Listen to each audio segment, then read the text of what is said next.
ஐந்து கரத்தனை ஆனை முகத்தனை இந்தின் இளம்பிறை போலுமையிற்றனை நந்தி மகந்தனை ஞானக் கொழுந்தினை பொந்தியில் வைத்தடி போற்றுகின்றேனே. உலகெலாம் உணர்ந்தோதற்கரியவன் நிலவுலாவிய நீர்மலி வேணியன் அழகிற் சோதியன் அம்பலத்து ஆடுவான் மலர் சிலம்படி வாழ்த்தி வணங்குவான். யூடியூப் நேயர்களுக்கு அன்பு வணக்கங்கள். இன்றைக்கு திருநீலகண்டத்து குயவனார் நாயனாருடைய வாழ்க்கை வரலாற்றை பற்றி சிந்திக்க இருக்கிறோம். தேவாரம் பாடிய மூவருள் சுந்தரமூர்த்தி நாயனாருக்கு இறைவனை தொழுது வணங்கி அடியடைந்த அடியார்கள் 63 வரிசைப்படுத்தி எழுதிவிட வேண்டும் என்று தாழாத ஆசை. எந்த அடியாரை முதலில் வைத்து எழுதத் தொடங்குவது என்று தெரியாமல் திருவாரூர் தியாகராஜா முன்பு நிற்கின்றார். அப்போது திருவாரூர் தியாகராஜ பெருமான் முதலடியை எடுத்து தருகிறார். தில்லைவாழ் அந்தணர்தம் அடியார்க்கும் அடியேன் என்ற முதலடியை தருகிறார். பிறகு வரிசையாக 63 நாயன்மார்களையும் திருத்தொண்ட தொகை என்ற பாடல் வழியாக எழுதி முடிக்கின்றார் சுந்தரமூர்த்தி நாயனார். இறைவன் தந்த முதல் அடி தில்லைவாழ் அந்தணர்தம் அடியார்க்கும் அடியேன் என்பது.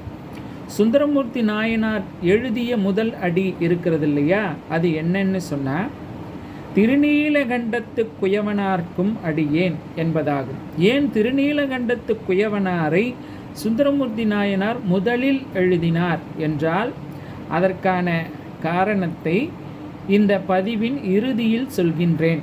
இப்போது திருநீலகண்டத்து குயவனார் நாயனாருடைய வாழ்க்கை வரலாற்றுக்குள் செல்வோம். உலகத்தில் ஞான தன்மையுடைய ஆன்மாக்களை தன்னகத்தே இழுத்து மிகப்பெரிய புகழடைய செய்கின்ற அற்புதமான ஊர் தில்லை சிதம்பரம். இங்கேதான் சேந்தனார் மிகுந்த புகழ் பெற்றார். புலையராக இருந்த நந்தனார் மிகப்பெரிய புகழடைய காரணமாக இருந்த ஊர் சிதம்பரம். அவ்வளவு ஏன், காதல் மொழியால் இறைவனை பாடி கசிந்து உருகிய திருவாசகம் தந்த மாணிக்க வாசகர் இங்கேதான் இறைவனுடன் இரண்டர கலந்தார். இப்படி நிறைய அருளாளர்களை சொல்லிக்கொண்டே செல்லலாம். அத்தனை சிறப்பு வாய்ந்த தில்லை சிதம்பரம், அந்த நகரத்திலே தோன்றியவர் திருநீலகண்டத்து குயவனார். தில்லை சிதம்பரம் நடராஜ பெருமானுடைய ஆலயத்திற்கு பின்புறம் 2 வீதிகள் கடந்து சென்றால் ஒரு கோயில், எதிரே குளம், அதை சுற்றியுள்ள குடியிருப்பு. அங்கே தோன்றியவர் திருநீலகண்டத்து குயவனார். மண்பாண்டம் செய்து வியாபாரம் செய்து வரக்கூடிய தொழிலை நடத்தி வருகின்றார். இவரிடம் ஒரு அற்புதமான குணம் உண்டு. என்னன்னா, நாம் நாரத முனிவர் இருக்கார் இல்லையா, அவரை எப்படி அடையாளம் கண்டுகொள்வோம்? அவர் எப்பவுமே கழுத்தில் ஒரு இசை கருவியை மாட்டியிருப்பார், கையில் தப்லா கட்டை வச்சிருப்பார். அது மட்டும் இல்லை, எப்போதும் நாராயண நாமத்தை ஜபித்து கொண்டே இருப்பார். நாராயண நாராயண என்று சொல்லிக்கொண்டே ஒரு முனிவர் வந்தால் அவர் நாரதர் என்பதை நாம் அறிந்து கொள்வோம். அது மாதிரி இவர்கிட்ட ஒரு அற்புதமான குணம் என்னவென்றால், எல்லாவற்றுக்கும் திருநீலகண்டம். யாராவது ஒரு அடியார் வந்து ஐயா வணக்கம்னு சொன்னால் சரி, திருநீலகண்டம் வணக்கம் அப்படிம்பார். முதலில் திருநீலகண்டத்தை தான் சொல்வார். காலையில் எழுந்தால் திருநீலகண்டம், குளித்தால் திருநீலகண்டம், சாப்பிட உட்கார்ந்தால் திருநீலகண்டம், சாப்பிட்டு முடித்தால் திருநீலகண்டம், வேலைக்கு சென்றால் திருநீலகண்டம், திரும்பி வந்தால் திருநீலகண்டம், சாப்பிட்டு படுத்தால் திருநீலகண்டம், எல்லாத்துக்கும் திருநீலகண்டம் தான். இப்படியான அற்புதமான குணமுடையவர் நம்முடைய திருநீலகண்டத்து குயவனார். மிகுந்த சிவபக்தர். இவர் மண்ணால் செய்யப்பட்ட ஓட்டை வருகின்ற சிவனடியார்களுக்கு தானமாக கொடுத்து சிவத்தொண்டு செய்து வருபவராக வாழ்ந்து வந்தார். இது அவருடைய அற்புதமான குணங்களில் ஒன்று. இவருக்கு ஒரு குறையும் உண்டு. சேக்கிலார் சொல்கின்றார், என்ன குறைனா, உலகத்தில் உள்ள எல்லா மனிதர்களுக்கும் எவ்வளவு அற்புதமான குணமுடையவருக்கும் ஒரு சிறிய குறை இருக்கும் இல்லையா, அது உலகத்திற்கு தெரியவில்லை என்றாலும் அவரவர் மனசாட்சிக்கு தெரியும். அது மாதிரி இவர்கிட்ட ஒரு குறை என்னன்னா, சேக்கிலார் சொல்கின்றார், இன்பத்துறையில் எளியராய் விளங்கினார் அப்படின்னு சொல்கிறார். வேலை செய்யக்கூடிய இடத்துல ஒரு பரத்தையர் குல பெண்ணோடு ரொம்ப அன்பாக இருந்துட்டார். ஒரு நாள் அந்த பெண்ணை அடைந்து விட்டு வியாபாரத்தை எல்லாம் முடித்து கொண்டு வீட்டிற்கு வந்து அவருடைய மனைவியை அடையப் போகின்றார். அப்போது அந்த அம்மா கண்டுபிடித்து விட்டாள். கழுத்தில் பொட்டு ஒட்டி இருக்கு, அவருடைய வஸ்திரத்தில் ஒரு 3 அடிக்கு முடி இருக்குது. இந்த அம்மாவுக்கு 1.5 அடி முடி தான், ஒரு முடி மட்டும் 3 அடி வளர வாய்ப்பில்லை. மேலும் வாசனாதி திரவியங்களினுடைய மனம் இதெல்லாம் வைத்து அவர் கண்டுபிடித்து விட்டார். கோபம். அந்த அம்மா என்ன சொல்கிறாரான்னு தெரியுமா? சேக்கிழார் பதம் போடுகின்றார், நீ வீர் எம்மை தீண்டு வீராயின் திருநீலகண்டம் என்று சொல்கின்றார். அதாவது திருநீலகண்டத்தின் மீது ஆணை எம்மை தீண்டாதே அப்படின்னு சொல்கிறார். இந்த அம்மா என்னை தீண்டாதேன்னு சொல்லியிருந்தா நீ இல்லைன்னா இன்னொரு அம்மா அப்படின்னு அவர் போயிருப்பார். திருநீலகண்டத்தின் மீது சத்தியம் செய்து எம்மை தீண்டு வீராயின் திருநீலகண்டம்னு சொன்னதுனால இவரும் அதை திருநீலகண்டத்தின் மீது சத்தியம் செய்து ஏற்றுக்கொண்டார். இனி உலகத்தில் உள்ள எந்த பெண்களையும் என் சிந்தையாலும் தொடேன் அப்படின்னு வைராக்கியமாக சத்தியம் செய்து வாழ ஆரம்பித்தார். யாரையும் தொடுவதில்லை, எந்த பெண்ணையும் தொடுவதில்லைன்னு ஒப்பந்தம். ஆனால் அந்த மனைவியோடு தான் வாழ்கிறார். அந்த அம்மாவும் இவருக்கு தேவையான உணவு சமைச்சு கொடுக்குறாங்க, துணிமணிகளை எல்லாம் துவைச்சி போடுறாங்க, மண்பாண்ட தொழிலுக்கு உதவியாக இருக்காங்க. ஆனால் தொடுவது மட்டும் கிடையாது. சேக்கிழார் சொல்கின்றார், அற்புறு புணர்ச்சியின்மை, கேவலம் உடல் புணர்ச்சி மட்டும் இல்லை. ஒரே வீட்டில் இருக்காங்க, ஒரு 10க்கு 10 ரூமு, அங்கே தான் சமையல், அங்கே தான் படுக்கை. ஒரு பொருள் நமக்கு கிடைக்காது அப்படின்னு தெரிஞ்சு நம்ம கட்டுப்பாடாக இருக்கிறது பெரிய விஷயம் கிடையாது. நமக்கு கை கெட்டிய தூரத்தில் இருக்கும்போது கட்டுப்பாடோடு வாழ்கின்ற வாழ்வு அது தவ வாழ்க்கை. பஞ்சேந்திரியங்களையும் அடக்கி கொண்டு வாழ்கின்றார். நாட்கள் செல்கின்றது. 25 வயதில் ஆரம்பித்தார்னு வச்சுக்கோங்க, 35, 45, 55, 65, 75 ஆகிவிடுகிறது. ஒரு 5 வயது குழந்தை வந்து ஐயா எனக்கு பிறந்த நாள்னு சொல்லி காலில் விழும்.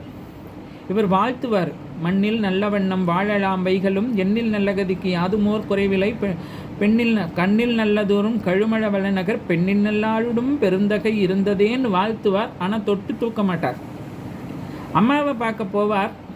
அந்த அம்மா மகனுக்கு தேவையான பிடித்த உணவையெல்லாம் தயார் செய்து ஊட்ட வருவா, மறுத்துடுவார். உலகத்தில் உள்ள எந்த பெண்ணையும் தொடக்கூடாதுன்னு வைராக்கியமாக வாழ்ந்துக்கிட்டு வர்றார். இவர்கள் இப்படி வாழ்ந்து வருகின்ற அந்த தவ பஞ்சேந்திரியங்களையும் அடக்கி கொண்டு வாழ்கின்ற அந்த நிலை, தவம் செய்ய வேண்டும் அப்படின்றா காட்டுக்கு போய் தலைக்கு மேலே கையை தூக்கிட்டு ஓம் நம சிவாயன்னு 100 வருஷம் சொல்லணும்னு அவசியம் இல்லைங்க. புலநடக்கத்தோடு செய்த சத்தியத்தை மீறாமல் வாழ்கின்ற வாழ்க்கை கூட தவ வாழ்க்கை தான். இப்படி இவர்கள் செய்கின்ற இந்த தவத்தின் வலிமை கைலாயத்தில் பார்வதியோடு சௌக்கியமாக வாழ்ந்து வருகின்ற இறைவனை அசைத்து பார்த்தது. விளைவு என்ன தெரியுமா? கோபணத்தோடு கையில் ஓடோடு ஓட்டாண்டியாக ரோட்டுக்கு வந்துட்டார். இவருடைய இல்லம் தேடி வருகின்றார். வெளியே வந்து நிற்கிறார். திருநீலகண்டத்து குயவனார் வீட்டு வாசலில் நின்று சிவபெருமான் கோவணமும் கையில் ஓடும் தரித்து சிவனடியாராக வந்து நின்று கூப்பிடுறார். ஓய் திருநீலகண்டம்ங்கிறார். இவர் ஓடோடி வர்றார். ஐயா வணக்கம் திருநீலகண்டம்ங்கிறார். நான் தேசாந்திரமாக திருத்தல யாத்திரை செல்கின்றவன், நீ இந்த ஓட்டை பத்திரமாக வைத்து கொள்ள வேண்டும்னு கொடுக்குறார். ரொம்ப பணிவுடன் அதை வாங்கிக்கிறாரு. சரி ஐயா, திரும்பி நான் வந்து கேட்கும்போது கொடுக்கணும். சரி, ரொம்ப அவசரப்படாதையா, இரு நான் சொல்கிறதெல்லாம் கேளுங்கிறார். இது நீ செய்கிற மாதிரி சாதாரண ஓடு கிடையாது, பொன்னிலும் மணியிலும் உயர்ந்தது அப்படின்னு சொல்கிறார். நல்லது திருநீலகண்டம். தொலைஞ்சு போச்சு, வேற ஓடு தர்றேன்னு சொன்னீன்னா வாங்கிக்க மாட்டேன்னு சொல்கிறார் திருநீலகண்டம். கொடுத்துட்டு பத்திரமா வச்சிரு, நான் வந்து கேட்கும்போது கொடுன்னு சொல்லிட்டு கிளம்பிடுறார். இவர் வீட்டுக்குள்ளே போகிறார், பெட்டி திறக்கிறார். அந்த பெட்டிக்குள்ளே இன்னொரு பெட்டி, அதுக்குள்ளே இந்த ஓட்டை வைக்கிறார். பெட்டியை மூடுறார், பூட்டுறார். சாவியை கொண்டு மனைவி கிட்ட சொல்லி இந்த இடத்துல வைக்கிறேன், பத்திரமா பார்த்துக்கோ, அடியார் வந்தால் இந்த ஓட்டை எடுத்து கொடுக்கணும்னு சொல்கிறார். கொஞ்ச நாள் போகுது. போன அடியார் திரும்பி வர்றார். வந்தவர் ஒரே அவசரம், ஓய் திருநீலகண்டம் சீக்கிரம் வாருங்கிறார். இவர் ஓடி வர்றார். திருநீலகண்டம் ஐயா வணக்கம்ங்கிறார். நான் கொடுத்த ஓடை சீக்கிரமாக எடுத்துகிட்டு வா. இவர் உள்ளே போகிறார்.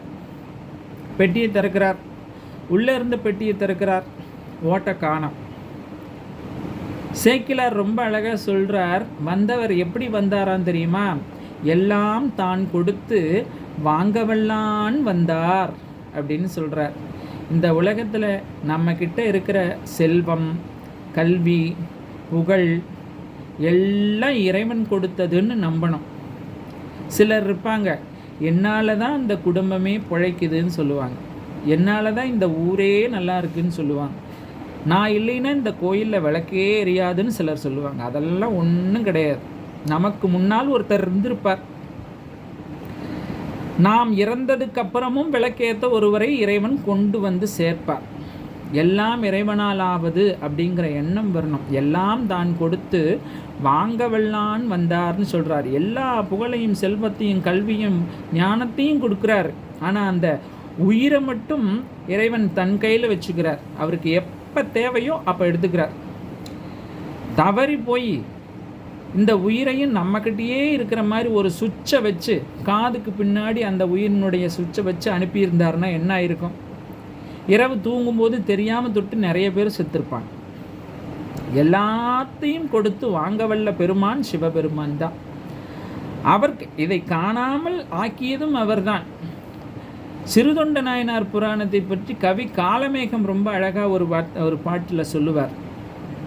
சட்டியிலே பாதி அந்த சட்டுபத்திலே பாதி இட்ட களத்திலே பாதி இட்டிருக்க திட்டமுடன் ஆடி வந்த சோனேசர் என்றழைத்த போது பிள்ளை ஓடி வந்ததெவ்வாறு உரை அப்படின்னு கேட்பார். பிள்ளைக்கறி ஒரு சட்டியில் சமைச்சாங்க. அதை ஒரு சட்டுவத்தில் எடுத்திருப்பாங்க. இலையில் கொஞ்சம் வச்சுருப்பாங்க. பிள்ளைக்கறி அங்கங்கே சிதறி கிடக்குது. சட்டியிலையும் இருக்குது, சட்டுவத்திலையும் இருக்குது, இலையிலையும் இருக்குது. இப்படி அங்கங்கே பிரிந்து கிடந்த போது இறைவன் கூப்பிடுன்னு சொல்லி கூப்பிட்ட உடனே எல்லாம் ஒரு மாதிரி குழந்தையாக ஓடி வந்தது எவ்வாறு? அதுக்கு அவரே பதில் சொல்கிறார். திட்டமுடன் ஆடி வந்து எல்லாம் அவர் திட்டத்தோடு வர்றார். இங்கே இந்த ஓட்டையும் காணாமல் செய்தவர் அவர்தான். இவர் கையை பிசைந்து கொண்டு வந்து நிற்கின்றார். ஐயா ஓட்டை காணோம். நான் அப்போவே சொன்னேன், கேட்டியா, பத்திரமா வச்சுக்கணும்ல அப்படிங்கிறார்.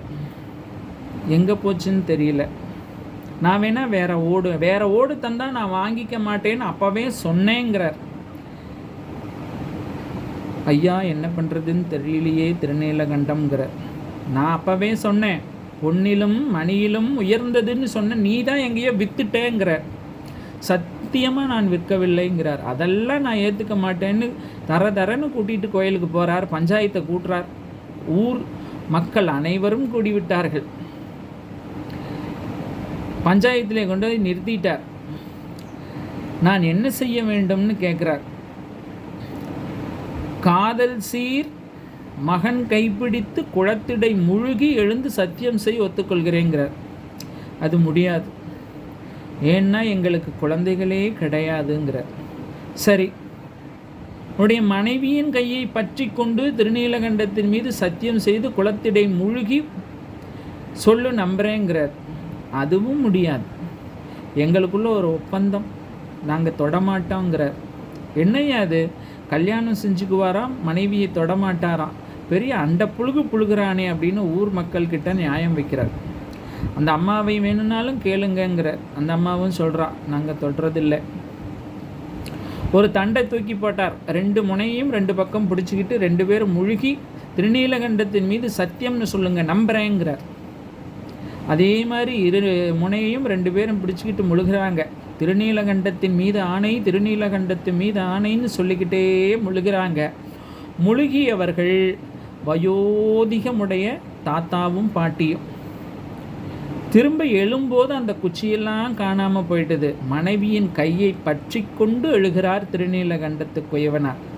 எப்படி எழுந்தாரான் தெரியுமா? என்றைக்கு இவர்கள் ஒரு ஒப்பந்தம் செய்து கொண்டு திருநீலகண்டத்தின் மீது ஆணை என்று சத்தியம் செய்து அதை மீறாமல் வாழத் தொடங்கினார்களோ, அதே இளமை கொளிக்கக்கூடிய பருவத்தில் இருவரும் எப்படி இருந்தார்களோ அப்படி எழுந்தார்களாம். வானத்திலிருந்து பூமாரி பொழிந்தது. வந்த அடியார காணோம்.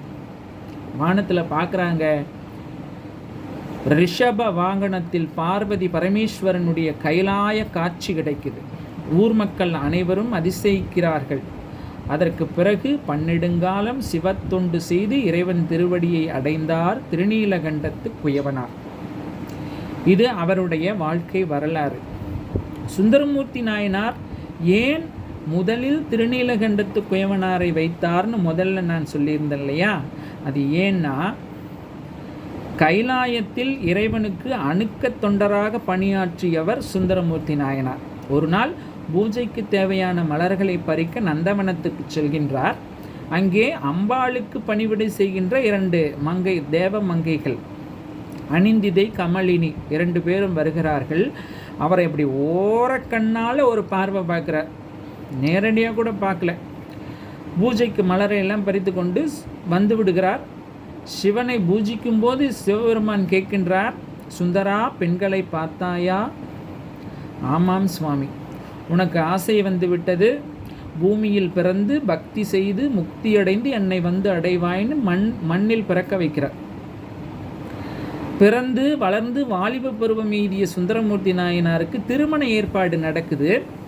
அப்போது திருவெண்ணைநல்லூரிலிருந்து சிவபெருமானே வயோதிகராக வந்து தடுத்தாட்கொள்கின்றார். நீ எனக்கு அடிமை, நீ திருமணம் செய்ய பிறந்தவன் கிடையாது, பக்தி செய்து முக்தியடைய வந்தவன் என்று அறிவுறுத்துகிறார். ஆனால் அதையும் மீறி சுந்தரர் என்ன செய்தார் தெரியுமா? பறவை நாச்சியார், சங்கிலி நாச்சியார்னு 2 பெண்களை திருமணம் செய்தார்.